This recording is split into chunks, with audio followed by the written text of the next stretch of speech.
Lo que una mujer decidió en la oscuridad de la noche cambió el curso de la historia de Israel.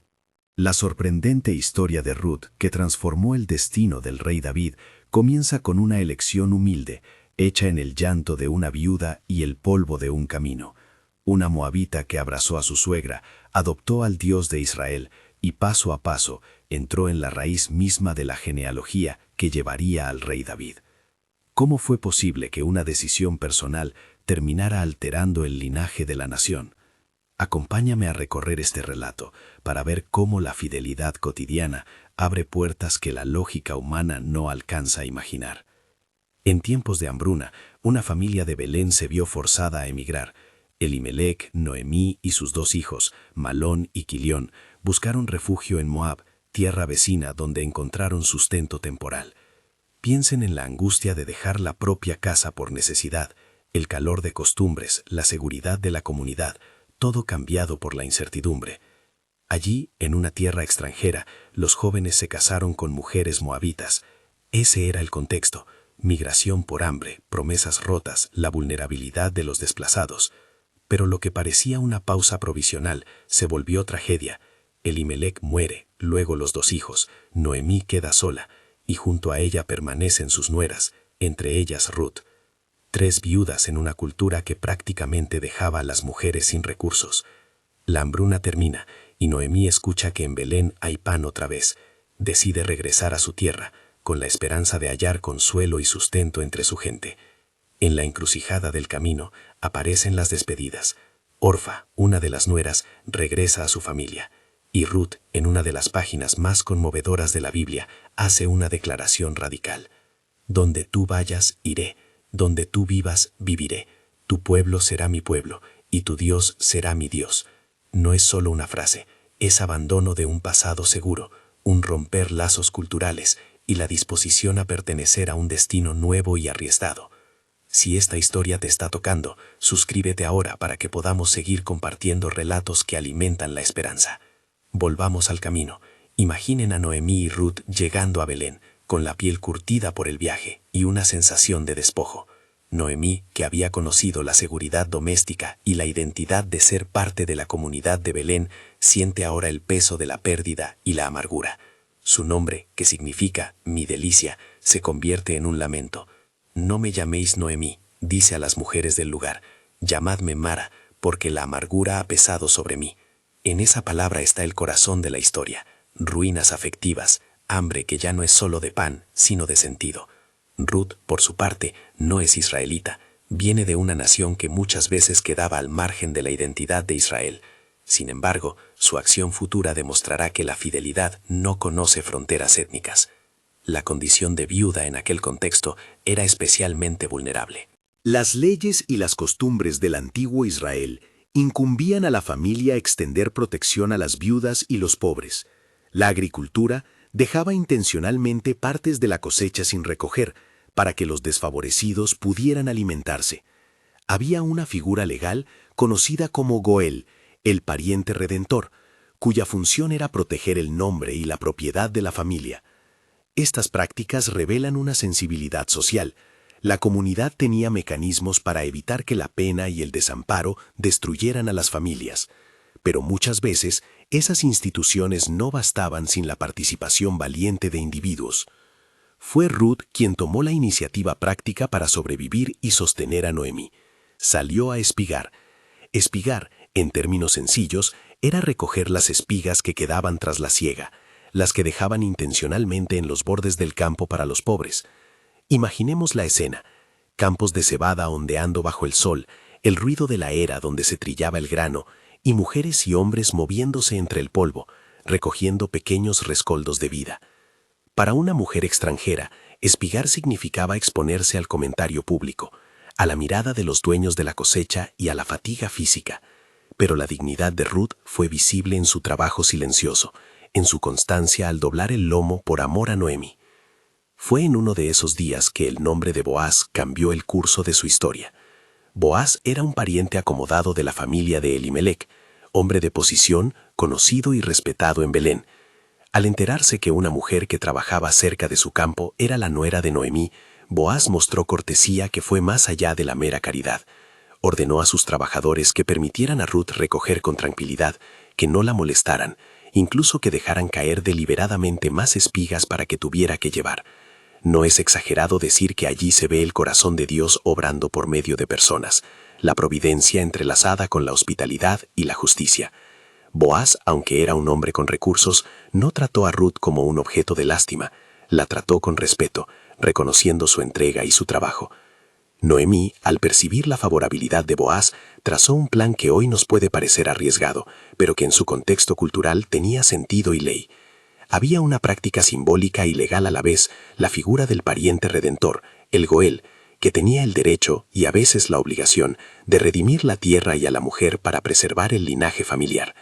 Noemí instruyó a Ruth para que, tras la era ya tranquila en la noche, se acercara a Boaz, se descubriera a sus pies y le pidiera que extendiera su manto sobre ella. Es importante leer esto con cuidado. La escena no es un episodio de insinuación sexual, es un gesto con significado legal y cultural. Descubrir los pies y pedir el manto era solicitar protección y asumir la disposición de ser integrada en la familia como esposa redentora. Era una forma de solicitar públicamente, con humildad y valentía, la intervención del pariente que podía restituir el nombre y la dignidad de la mujer viuda. La noche de la era fue un acto de coraje. Ruth se acercó, dijo breves palabras de petición y entrega, y Boaz, impresionado, se compadeció de ella. Pero no todo era inmediato. Existía otro pariente más cercano, con prioridad legal para redimir. La ley no permitía que Boaz resolviera por sí mismo, sin ofrecer al pariente que tenía derecho la oportunidad. Al día siguiente, Boaz fue a la puerta de la ciudad, la plaza pública, donde se resolvían asuntos importantes y se realizaban transacciones formales, y llamó al pariente más cercano para poner sobre la mesa la posibilidad de rescatar la propiedad de Elimelec y con ello desposar a Ruth para preservar la herencia familiar.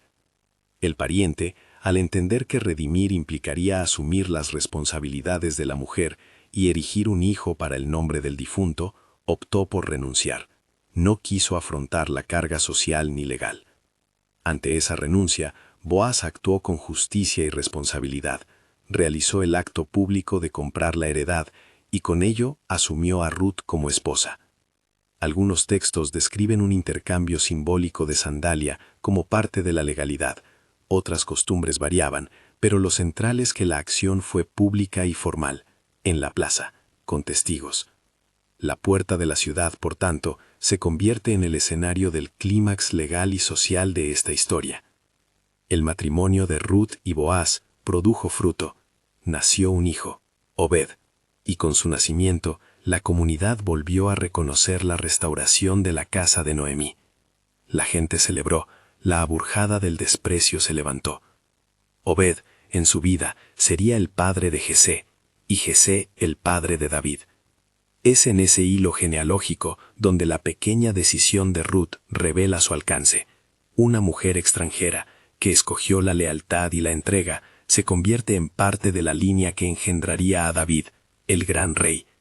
Más todavía, la genealogía que incluye a Ruth es citada en el Evangelio de Mateo. Ruth fue madre de Obed, Obed fue padre de Jesé, y Jesé fue padre de David, como registra Mateo 1:5, recordándonos que este episodio no queda en la anécdota familiar, entra en la historia mesiánica y en la memoria sagrada. Al contemplar la cadena, Ruth, Obed, Jesé, David, se percibe una verdad potente. Decisiones pequeñas, leales y cotidianas pueden abrir senderos para propósitos eternos. Ruth no buscó fama ni linaje, no calculó ser antepasada de un rey. Su fidelidad fue práctica, cuidar de Noemí, trabajar en el campo, aceptar riesgos culturales por amor y confianza. Y sin embargo, su vida fue el punto de inflexión. Esto nos recuerda que la providencia divina a menudo se ejerce mediante la libertad humana. Dios no coacciona, sino que hace que la fidelidad humana sea medio para sus designios.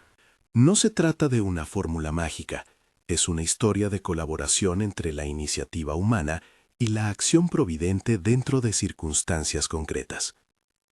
Hay varios aspectos culturales y legales que conviene recordar para no perder el matiz histórico de la narración. Primero, espigar. La ley mosaica ordenaba que los agricultores dejaran borde de su campo y no recogieran cada espiga para que los pobres y extranjeros tuvieran cómo alimentarse. Ver Levítico 19, 9 a 10 y Deuteronomio 24, 24, 21 como contexto. No era lástima, sino parte de un orden social que integraba a los vulnerables. Segundo, el Goel, el pariente redentor, tenía la tarea de recuperar tierras vendidas por necesidad y también de casarse con la viuda para preservar el nombre del difunto, si fuese necesario.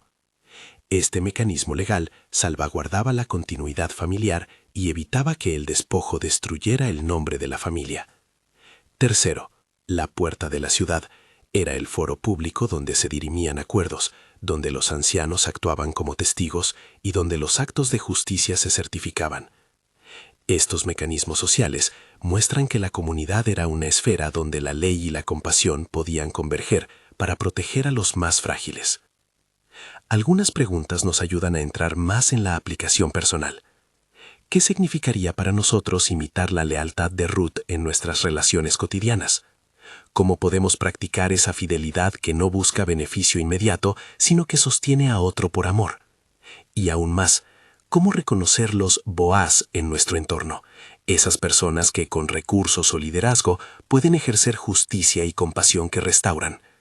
La historia nos invita a dos actitudes complementarias: la valentía humilde de Ruth, que se expone por amor, y la responsabilidad de Boaz, que acepta la carga de la justicia social cuando el bien común está en juego. Noemí, por su parte, nos deja una lección de transición emocional, de la amargura al reconocimiento. Al comienzo su voz expresaba dolor, tanto que pidió ser llamada Mara. Pero la restauración de su casa y la llegada del nieto Obed cambiaron su nombre de nuevo a Noemí. La comunidad le restituyó su lugar. Es una imagen poderosa. La vida puede transformar el dolor en esperanza cuando hay redes que sostienen y cuando las pequeñas lealtades se vuelven actos de reparación. La gente del pueblo reconoció y declaró: Dios nos ha visitado, señalando que la mano divina se manifiesta en la solidaridad humana. No podemos dejar de notar el carácter inclusivo de la historia. Ruth era moabita, una extranjera, y sin embargo fue integrada en el pueblo y en la historia de Israel. Esto desafía lecturas exclusivistas. El relato muestra que la fidelidad y la justicia social trascienden fronteras étnicas y que Dios puede usar a cualquier persona que se entregue con lealtad. Es una invitación a mirar con ojos abiertos a quienes vienen de fuera, a reconocer la dignidad y la posibilidad de conversión social y espiritual. El relato evita demonizar a los moabitas como colectivo, más bien presenta a una mujer cuya elección personal tuvo consecuencias inmensas. Al mirar la escena final, el nacimiento de Obed, la recuperación del honor de Noemí y la integración de Ruth en la genealogía, comprendemos mejor por qué el título de este relato es exacto. La sorprendente historia de Ruth transformó el destino del rey David. No fue un capricho histórico, fue una cadena de decisiones humanas, legales y sociales, que bajo la providencia condujeron a un resultado con significado nacional y religioso. Ruth no buscó ese destino, pero su fidelidad fue el medio. ¿Qué aplicaciones prácticas podemos llevar a nuestras vidas hoy? Primero, la fidelidad en lo cotidiano importa. Las pequeñas acciones hechas con amor, la coherencia en los compromisos, la disposición a cuidar a los vulnerables, todo eso tiene peso. Segundo, la humildad activa.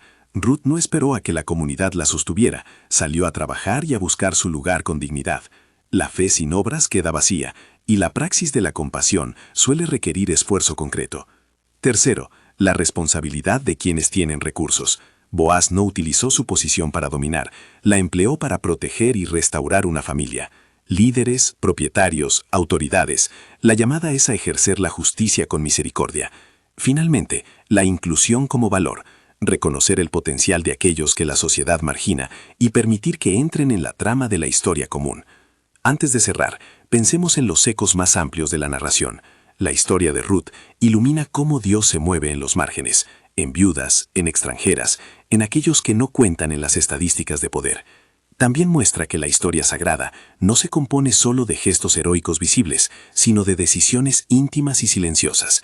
Una mujer que cuida a su suegra, un hombre que defiende la dignidad de una trabajadora, una comunidad que celebra la restauración. Es en ese tejido de fidelidad donde se gesta la historia grande.